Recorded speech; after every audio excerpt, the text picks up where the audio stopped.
South ఇండియాలో చూడముచ్చటగా అనిపించే జంటలలో ఒకటి నాగ చైతన్య శోభిత జంట.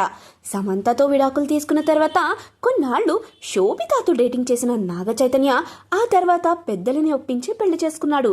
శోభిత అచ్చ తెలుగు అమ్మాయి. పుట్టింది తెనాలిలో, పెరిగింది వైజాగ్లో. కానీ సినిమాలు ఎక్కువగా హిందీలోనే చేసేది. తెలుగులో ఈమె కేవలం మేజర్, గూఢాచారి చిత్రాల్లో మాత్రమే నటించింది. ఈ 2 సినిమాలు కూడా కమర్షియల్గా పెద్ద హిట్ అయ్యాయి. అయినప్పటికీ ఆమె బాలీవుడ్ వైపే ఎక్కువ మొగ్గు చూపింది. నాగ చైతన్యతో కలిసి ఇప్పటి వరకు ఈమె ఒక్క సినిమా కూడా చేయలేదు. అయినప్పటికీ వీళ్ల మధ్య పరిచయం ఏర్పడి పెళ్లి వరకు వ్యవహారం ఎలా వచ్చింది అనేది ఇప్పటికీ మిస్టరీలానే ఉంది. ఇదంతా పక్కన పెడితే రీసెంట్ గా శోభిత తన ఇన్స్టాగ్రామ్ లో అప్లోడ్ చేసిన ఫోటోలు వివాదాస్పదంగా మారాయి.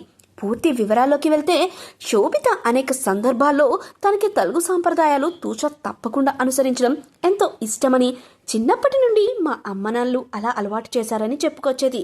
ఆమె పెళ్లి కూడా అదే పద్ధతిలో చేసుకుంది. పెళ్లికి ముందు జరిపించుకోవాల్సిన పనులన్నీ ఆమె హిందూ సాంప్రదాయాలతో జరిపించుకుంది. ఈ కాలంలో సెలబ్రిటీలు మన హిందూ సాంప్రదాయాలను ఇంత ఖచ్చితంగా అనుసరించే వాళ్ళు ఎక్కడ ఉంటారు చెప్పండి. అందుకే శోభితని నెటిజన్స్ అప్పట్లో ప్రశంసలతో ముంచెత్తారు. ఈ సంక్రాంతి పండుగ కూడా ఆమె తెలుగుదనం ముట్టిపడేలా చేసుకుంది.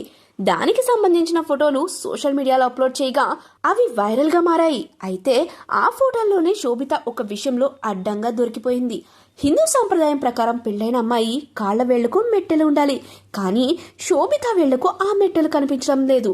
ఈ విషయంపై సోషల్ మీడియాలో నెటిజన్స్ చాలా తీవ్ర స్థాయిలో విరుచుకుపడుతున్నారు. పెళ్లి జరిగి సరిగ్గా 2 నెలలు కూడా అవ్వలేదు, అప్పుడే మెట్టెలను తీసి పక్కన పడేస్తావా? ఇదేనా నువ్వు అనుసరించే హిందూ సాంప్రదాయం అంటూ సోషల్ మీడియాలో నెటిజన్స్ శోభితాని నిలదీస్తున్నారు. మరి దీనికి ఆమె రియాక్షన్ ఇస్తుందా లేదా అనేది చూడాలి. ఇక ఆమె చేస్తున్న సినిమాల సంగతికి వస్తే, ఈమె రీసెంట్ గానే బాలీవుడ్ లో పలు సినిమాలను, వెబ్ సిరీస్లను పూర్తి చేసింది. ప్రస్తుతానికి ఈమె చేతిలో ఎలాంటి ప్రాజెక్టు లేదు. పెళ్లి తర్వాత అసలు ఈమె సినిమాలు చేస్తుందా లేదా అనే దానిపై కూడా ఎలాంటి క్లారిటీ లేదు. చూస్తుంటే సినిమాలకు దూరంగా ఉండేందుకు ప్రయత్నం చేస్తున్నట్టుగా అనిపిస్తుంది.